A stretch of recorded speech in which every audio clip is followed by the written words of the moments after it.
Aujourd'hui, ça va être une vidéo très croustillante, je vous invite à rester jusqu'au bout. Ça va être une vidéo sur les gauchistes. Et on va commencer par un député du nouveau Front Populaire de La Réunion qui, à l'Assemblée nationale, se plaint parce que l'expression « travailler au noir », c'est raciste. Parce que travailler au noir, c'est péjoratif. Et pourquoi on assimile le mot noir à des expressions péjoratives comme broyer du noir, une liste noire, etc. Et du coup, il se plaint. C'est absolument pas une blague. Partager avec vous un ressenti sur la sémantique employée dans notre bel hémicycle sans tomber dans un jugement de valeur. Mais pourquoi parler de travail au noir? On pourrait pas utiliser plutôt travail dissimulé? Pourquoi à chaque fois que ça serait négatif, ça serait le mot noir qui serait employé? Liste noire, mouton noir, broyer du noir. Et pourtant, on dit bien un vote blanc et personne n'aura choisi.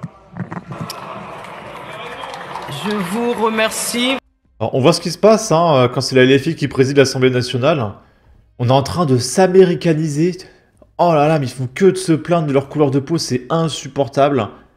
Et du coup, l'expression « travailler au noir », ça vient juste du Moyen-Âge, où il était interdit de travailler de nuit.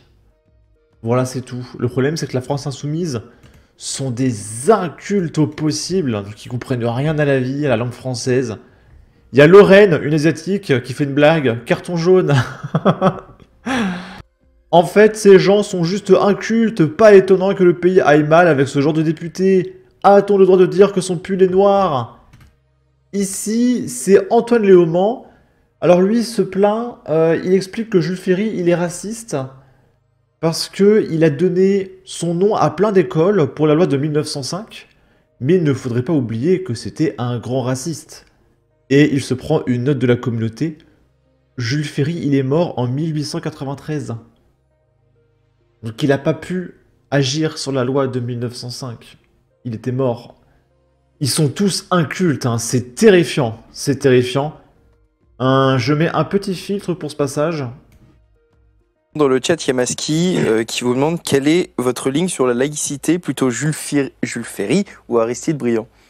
Je vais pas répondre comme ça parce que j'aurais pas la compétence nécessaire pour dire si je suis plutôt Ferry ou Briand. Sur Jules Ferry, j'ai un petit problème quand même avec Jules Ferry, qui est que c'est quelqu'un qui a défendu la prétendue inégalité entre les races. C'était comme ça qu'il disait à l'Assemblée nationale pour justifier la colonisation. Jules Ferry qui donne son nom à plein d'écoles et tout ça précisément pour la loi de... Alors on parle quand même du mec qui a rendu l'école gratuite pour tous. Mais vas-y, c'est pas grave.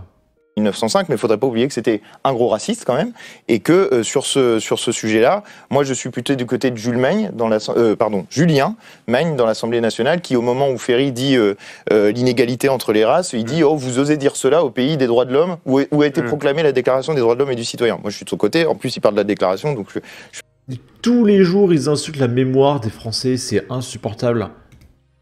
Là, qu'est-ce qui se passe ? Alors souvenez-vous, il y avait le député, c'est Andy Kerbrat, qui avait acheté des stupéfiants à un gamin de 14 ans. Et du coup, il y a des journalistes qui ont interviewé des députés. Et ils ont demandé, est-ce que vous seriez favorable à un test toxicologique pour vérifier que les députés ne prennent pas des substances?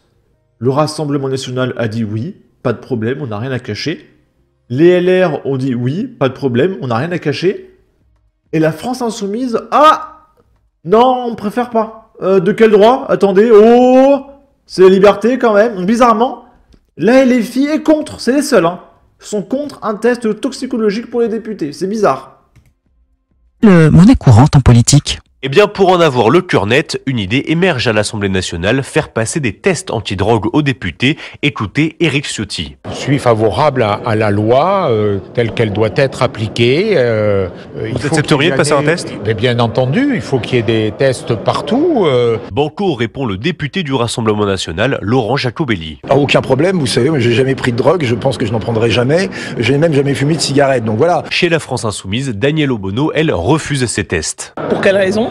On pourrait faire des tests anti-drogue dans les médias, on pourrait faire des tests anti-drogue à l'école. En fait, c'est pas la logique du fonctionnement de notre société. Pour la sénatrice écologiste Mélanie Vogel, ce problème touche aussi l'entourage des ministres. Je dis pas forcément les ministres, mais les personnes qui travaillent dans les cabinets, etc.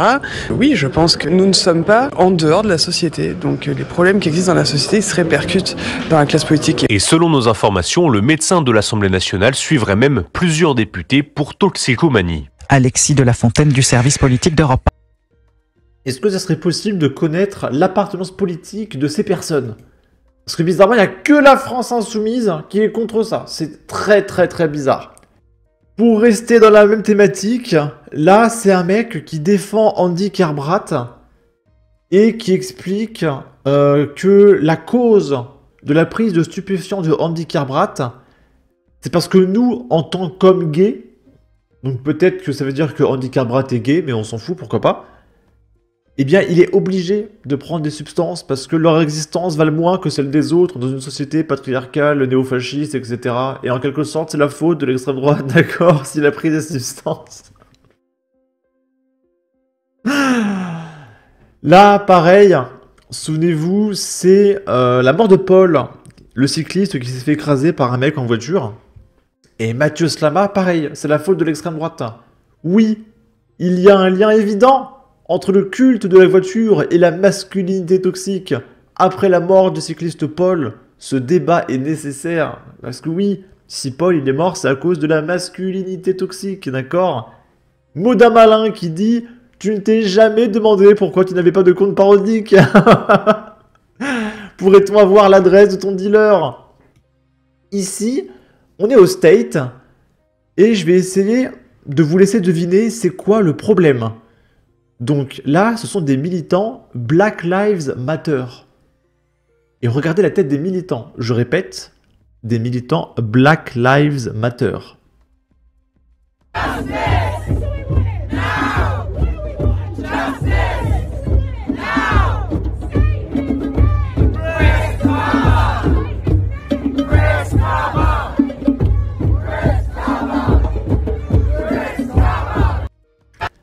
Ok, eh bien, je vais vous donner la réponse.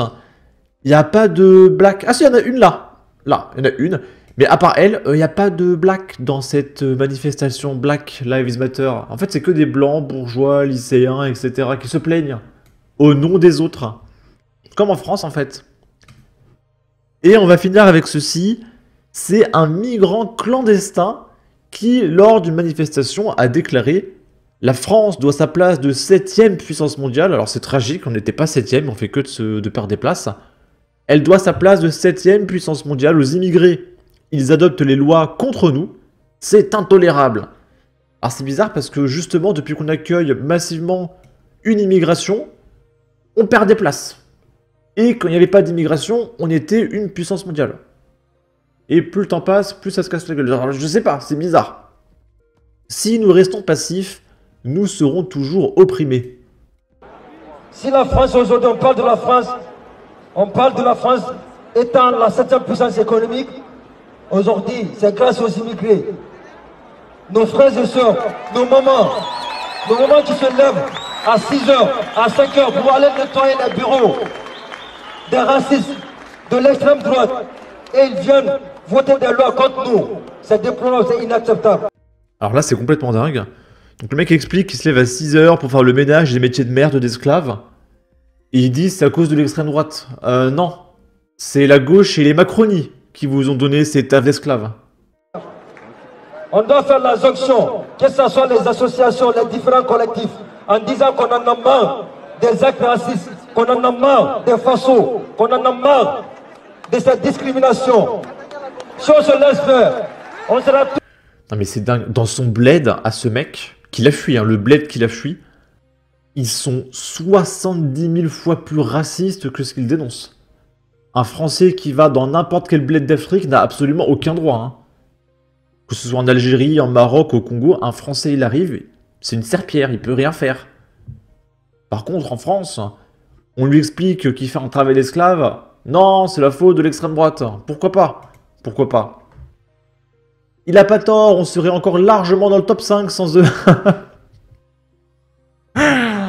Bref, Sinon, n'hésitez pas à donner votre avis, votre opinion, à partager, liker, commenter. Ça aidera au référencement de la vidéo sur YouTube. Abonnez-vous, suivez-moi sur Twitter. Prenez soin de vous. Salut!